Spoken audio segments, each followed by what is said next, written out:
Welcome to the Sleeping Barber Podcast. The Mark. PostPod. It's the PostPod. It's the PostPod. I'm gonna. Aside from learning a guitar riff at some point, I'm also gonna get a dance. I've just given up on that. Figured out. You're gonna start dancing? Yeah, I'll get a little dance figured out. Oh, Maybe a can. I don't know, high kicks, something. How about we release your can that can next year, baby? Oh, that's a good call. Nice. You can do it, Mark. Anyways, Ty Heath. Yeah. There's a lot of gold in that conversation. Oh my gosh, yeah. Your mind blew a few times, which was awesome to watch. It did.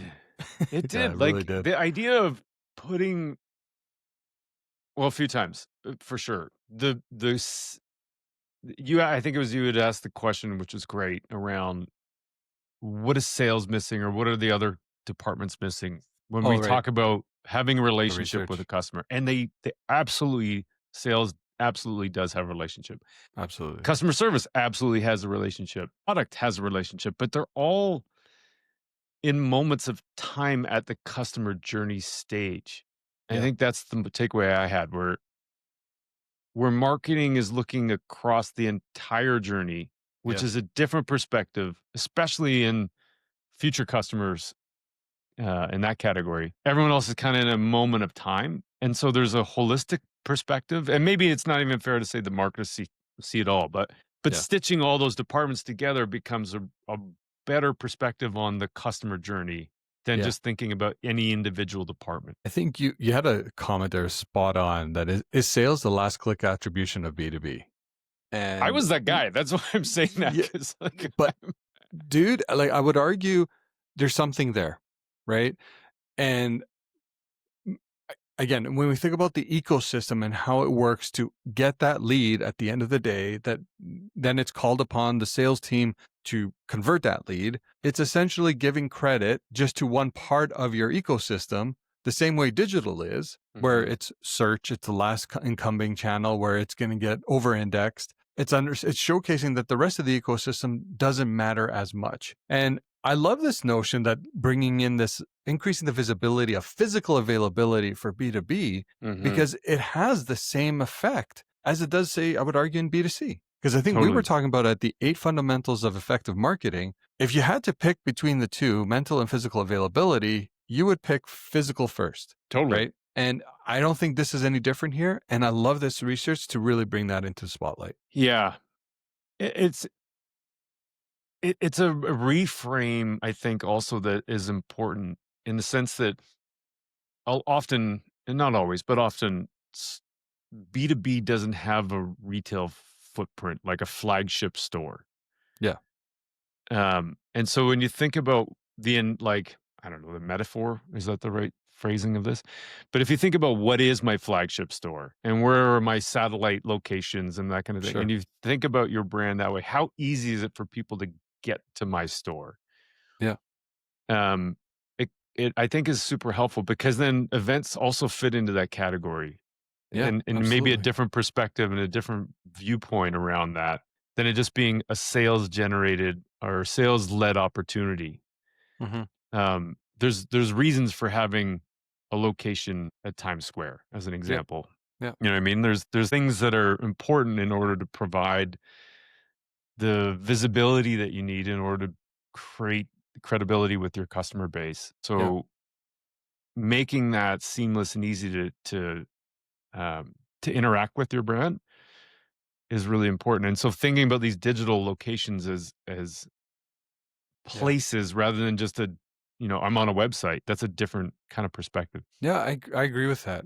I definitely agree with that. And again, it's that reframing, that thing that you just talked about, and Ty talked about it as well. The other thing that I really enjoyed is, I love the power of 3, the 3 things and the list of 3, and the 3 dimensions that they cover in this report are, I would argue, spot on. You have presence, you have prominence, and then you have portfolio. And I can't shake it because I've never worked in B2B. So for me, it's sometimes a little bit harder to take that mental leap. I look at that and I'm like, that. But you buy B2B. I do buy B2B. Yes, sorry. I do buy B2B. This makes so much sense. It's just so simple. be where the buyers are, where the buying is happening. That's presence. Mm-hmm. Prominence, be easy to find in sales and in sales environments. So we talked about events, we talked about trade shows, we could talk about all these different areas. And then portfolio, it's like looking at your product as a whole and say, okay, how can I simplify this for the buyer and ensuring that they can understand exactly what I'm selling? You could use this framework in B2C. Totally. And that's what I love about it. It's like you're talking to consumers at the end of the day, once again, just in a different mode. Yeah. I don't know. I wanted to get your take on it relates to that too, is the channel matrices you talked about. And so you might be adding channels with the idea that you're improving reach, but you might actually just be increasing frequency because you're reaching the same people. So I kind of want to get your take on that. Yeah, I think that's such a, again, when I think about it in the B2C context or even this in the B2B world, you have to make sure that you have, you try to limit the deduplicated reach as possible, right? Because there's not one ecosystem that you can just go to and say, okay, we're going to use this platform to do this for us. And we're having a frequency of 3 and it works across everything. There's some walled gardens that can do that kind of for you. But when you're thinking about all channels together, you can't do that. Now, what you should be doing is seeing or prioritizing channels that between them, there's some level of deduplicated reach. So I'm going to be on LinkedIn because I know I can find a specific consumer subset this way. And then I'm going to focus on TV because it's going to do this for me. And look at your matrix or look at your ecosystem through that lens will actually change the way that you think about the media that you're investing in. So I think it's such an important call out there because once again, you don't want to just increase the frequency across all these different touch points for every consumer, for anyone that's in that buying mode or trying to create that, mental availability up front. You want to find that balance between, well, I know I can rely on search. Maybe it's more organic than paid. And if you are investing in paid, are you just investing in those long tail research style keywords instead? That will cost you a little bit more. But at the same time, when you're thinking about search as an ecosystem, it's still a lower cost of entry than it is, say, some other mediums. But really be strategic on how the ecosystem works together and manage that deduplicated reach as much as possible. Yeah, and I think that's really interesting too, because it does spill over into B2C a lot, I think, but we just don't really think of it. Like a new channel comes up and you're like, oh, I got to be on that channel, or you know what I mean? Like, well, TikTok, we got to do that, or YouTube, we got to do that. And so it might not be that case. No. I think there's environments that you need to be prioritizing that are the table stakes, if you will, and then you can test other channels. So what are those 3 or 4 media pillars that you want to make sure that you're absolutely present on? And then if you want to get into a test and learn mode, and I think what I love most about B2B right now, they are becoming a lot more opportunistic than ever before. They are looking at media plans a lot differently than ever before. They are, I would argue, diversifying how they show up across these channels and even in trade shows and events and things like that. So there's more creativity than ever in B2B, and the lines are blurring a little bit between those. But I would argue, and who was it? Was it Brent Adamson that we had on that talked about at the end of the day, you're still talking to a human? Yeah. Right. Maybe not with GEO, but yeah, fair. Yeah, you're right. Good point. But ultimately the person reading it would be. Yeah. So yeah, those things still, there's a lot of things that still land. Yeah. What was your take on, well, let's talk about the GEO. I wanted to ask you about ROI and GEO, but pick one or the other. Well, let's go GEO first. Okay. Sorry, this is a PSA for everyone listening. I don't care if you're in B2B, B2C, or anything, NEC, you have to be thinking about GEO right now. You cannot sleep on this. We talked about, again, it was a few barber briefs ago. We can probably link it in the show notes where there was an article that came out in Search Engine Marketing Line that talked about the steps that you need to be taking. And people don't realize the technical investment that you need to make this work for you. It's not just making sure your copy is updated and it's refreshed, et cetera. That's one part of it. But we're talking about robot text files being altered and making it easy for these GEOs to scrape, etc. So for me, do not sleep on this. Get on it today. Start informing yourself, getting your digital teams abreast with all the changes that need to happen, because this shift is happening so quickly where consumers are going there first than the traditional search vehicles that we've come to know. So that's my big thing. Like, guys, go. You have to go. Spend time on this. Yeah. What's your take on the whole ROI thing? The ROI part of it, I think, is really interesting. And we've talked about this, and I've specifically been harping on this for a little bit now, but I do think there's the ROI formula itself is so flawed. Like the idea of revenue minus investment divide, on the denominator, what's the top one? Numerator. And the bottom Numerator. divided by the investment. Yeah. It's such a flawed model. It's I get it, and I understand the math behind it, but the assumption that is baked in there is that marketing is 100%, or the advertising spend you specifically have made is 100% responsible for the outcomes that you're trying to measure the impact on. Yeah. And what I love about this physical availability part that we're having the conversation is that it becomes so apparent that there is much more that needs to be calculated in the investment than just the advertising spend in order to generate the return. So it's a team effort to win. It's not like winning is a team sport. It isn't. I think I've said that a few times in the past, but it's not just an advertising thing. And I think there's an onus on marketing to understand that better and think about that. And I think this framework gives you a set of tools to be able to think about it differently. I agree. There's something even like I'm trying to do personally, even in my current role, is looking at sales not through the digital lens. It's a component of it, but attributing all sales across all channels that are happening and creating like a cost of acquisition out of that as well. Because I think, again, marketing helps in all of these different scenarios. When someone comes to your door, knocks on your door, they probably saw an ad about your company or service before that.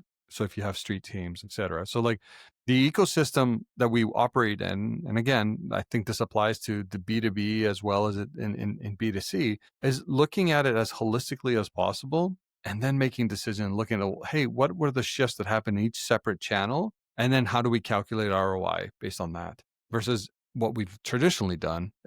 We used to sit on our own. And even when we operated and worked together years ago, all we cared about was digital. And that's what we would report. Look at our ROAS. Oh my God, we're amazing. High fives everywhere. You can't stop us. We weren't thinking about like in store the same way a lot of advertisers think about it today. Yeah. I also wanted to ask you about the portfolio component. So let's talk about you as a buyer. I don't know if there's something you bought recently from a B2B perspective, software, evaluating anything. Evaluating software, I guess we can go there. Yeah. How easy is it for you to find the things that you need? It's impossible. It's impossible. Really? It's really hard. And like this one that I have on top of mind, I won't speak about the vendor, is I even had a previous experience with them. So like I'm already kind of primed. Like I worked with them, I understand it, but there's been so much change. There's been acquisitions. There's been like their ecosystem has shifted so much that when I was sitting in the meeting being pitched once again, I'm like, who are you anymore?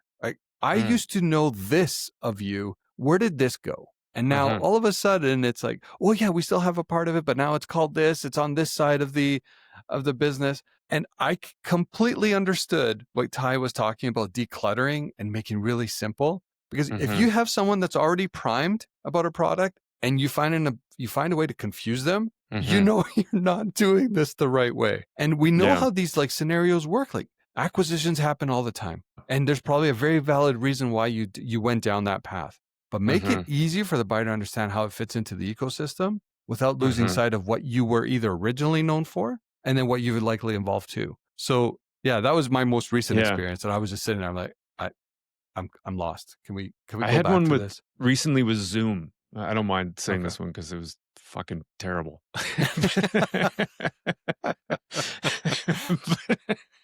But the problem I had was we have a product that is running the marketing association that I'm running, and it has a direct integration with Zoom. So I'm stuck with Zoom, right, as a webinar provider. So I wanted to be able to do breakout rooms. Okay. I'm already subscribed to Zoom, right? I Already can't a switch. subscriber. Already I paid. can't switch because of my yeah.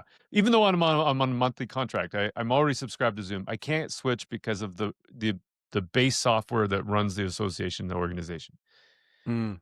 It has a direct integration with that product. So I'm already in Zoom. I wanted to run breakout rooms. I can't find how to buy a breakout room. I almost just quit running webinars altogether because it was Oh, my really goodness. frustrating trying to figure out how to run a breakout room. And I'm like, this is ridiculous. And I'm being extreme. But I then Yeah. eventually found it. And then it didn't really work at all. In the midst of like a 2-month trial that I was paying for, Mhm. it also was complicated for me to add it on, and like I had to do a whole bunch of other things, and it's a separate product and from the original product, and it was originally called Sessions, but now it's called Zoom Pro or something like. So they switched the product name, and now I'm not sure what it is, and eventually, and it didn't work after 4 or 5 trial. So I just canceled it. I'm like, why is this so hard? I'm like, I'm already a paying customer. I'm committed to this platform, and it's so hard for me to add one simple thing. For me, it seems simple. Yeah. I just want to run a breakout room. point. Like, why is this so hard? Yeah. That's a good point. That's a very tangible example. I like that. But I think that Anyways, happens a lot. it does. I would yeah. I would argue, like, when you think about this again I'm putting my consumer hat back on, and we're always trying to simplify things for the consumer, always. And that is the point where we always start.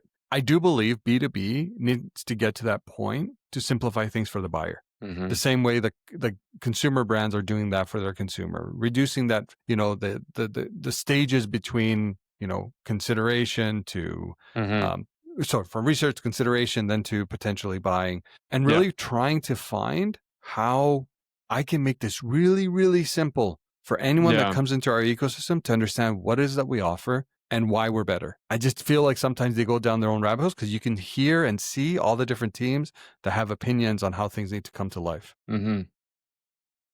Yeah, totally. Anyway, this has been a really interesting conversation. Absolutely. With Ty. I really appreciate her time for this, and and being able to chat with you about it too is super helpful. Yeah, Ty, if you're Thanks, listening. V. No, thank you, Mark. Thank you. And big shout out to Ty, coming back on the podcast, and we got to meet him in person at Cannes. And thanks again for all your insights and sharing your time and the mics with us. You're incredible, and people follow her, please, on LinkedIn. She's a great thought leader in our community. Absolutely. Okay. With that. And with that, thanks for keeping us in your ears, everybody. No, man, we gotta do that 1-2 again. I know. Thanks for keeping us in your ears. Stay sharp, everyone. Hey, there it is. Have a good day, man. It's like I'm new here. Yeah, it's all good. We're only approaching year 5. Yeah. All right, talk to you soon. Bye. Bye.